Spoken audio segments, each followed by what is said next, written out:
From the Global Times, I am Mulan. Welcome to the GT Podcast with Mulan, a one-stop shop for the Global Times take on top China and global news. On today's podcast, how did a Chinese civilian airship prompt hysteria in the US for an entire week? An expert's view on the US overreaction to the airship. Did it expose the US as a paper tiger? In technology news, US-based tech firm OpenAI's ChatGPT went viral. What's China's answer? Also, an in-depth look into what China's recent reopening means for economic and people-to-people exchanges with the rest of the world. Finally, 1 year on, the Beijing 2022 Winter Olympics lives on as winter sports become more popular. A Chinese unmanned civilian airship that inadvertently entered U.S. airspace made global headlines over the past week, as it prompted a hysterical response from the entire U.S. government apparatus and a circus show among U.S. media.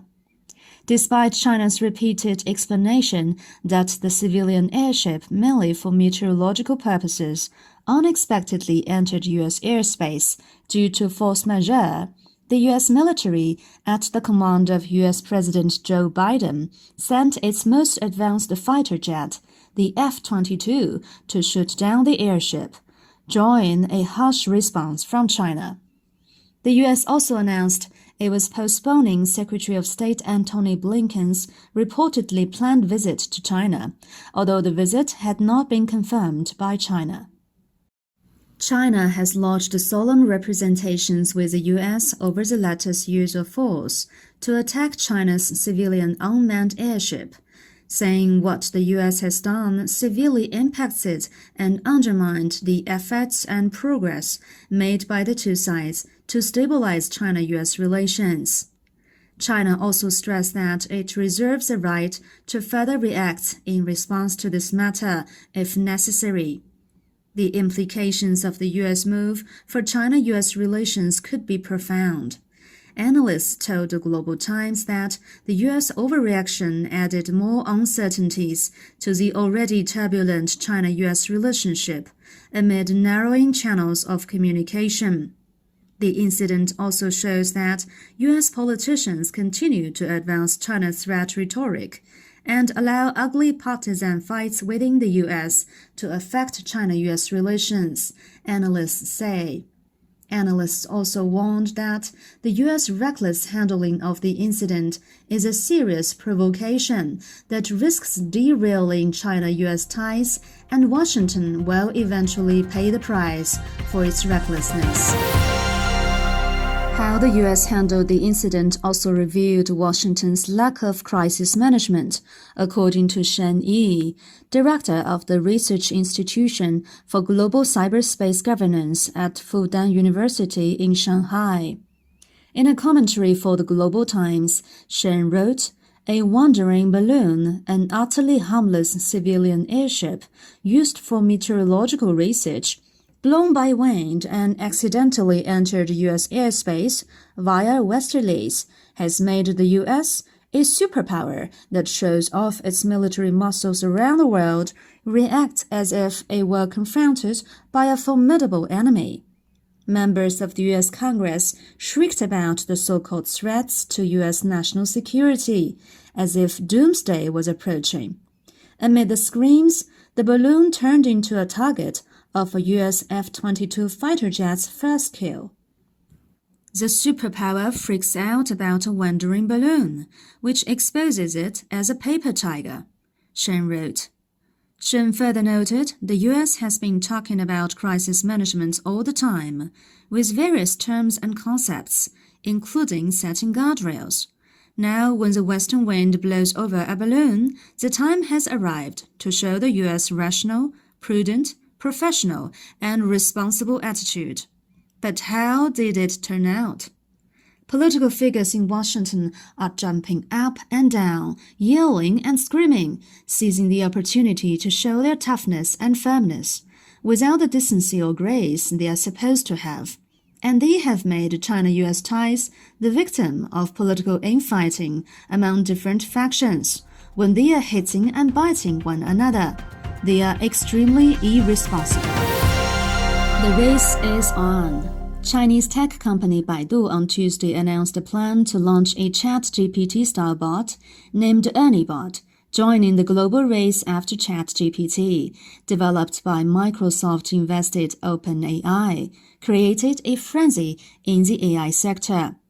Baidu told the Global Times that its AI chatbot will open for public use in March and may start beta testing earlier to keep up with Google and Microsoft.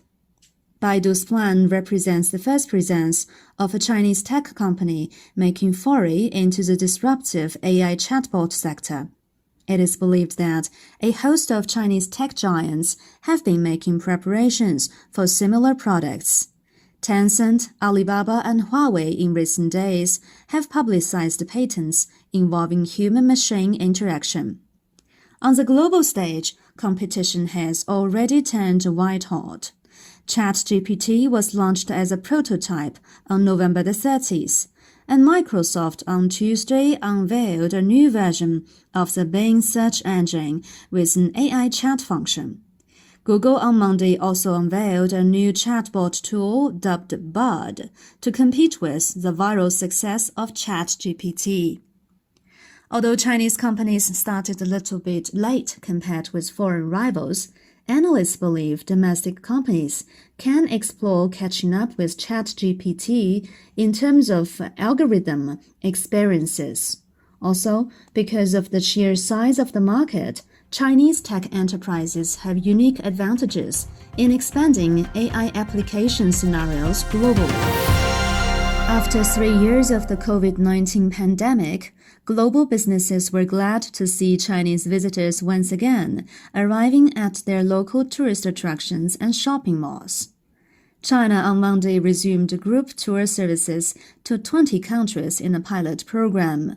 The recovery of Chinese outbound tourism has injected strong vitality to overseas tourism and consumer markets. While the mainstream international community welcomed China's optimized domestic COVID-19 response, a few people in the West are, however, trying to hinder China from further connecting to the world. They claim China's optimized measures could lead to the country's disconnection or isolation from the world. Yet, in sharp contrast to the Western sources' accusations, China has been in close contact with the world in various fields in recent years. Many Chinese and foreign nationals reached by the Global Times said they are actively resuming exchanges. It has been almost a year since the Beijing 2022 Winter Olympic Games came to a successful close. 1 year on, Beijing 2022 Olympic Games continues promoting winter sports in China. During that time, more than 346 million people in China took an interest in winter sports after being inspired by the legacy of the Winter Olympics. To mark the Games' first anniversary, local institutions such as the Beijing Olympic City Development Association have been holding activities to consolidate the achievements of getting people involved in winter sports. For example, the 2022 International Winter Sports Beijing Expo in Shougang Park attracted more than 600 brands from nearly 30 countries and regions, demonstrating international confidence in China's winter sports market. Beyond winter sports, renewed cultural confidence is also one of the treasures that the Beijing Winter Games gave to China, leading sports industry insiders and ordinary people to have faith in the future of the Chinese sports industry and its bright prospects. That's all for this edition of the GT Podcast with Mulan. Make sure to follow the Global Times on Twitter and Facebook to stay tuned. You can also check out our podcast, articles, and much more on our website at globaltimes.cn. Thank you.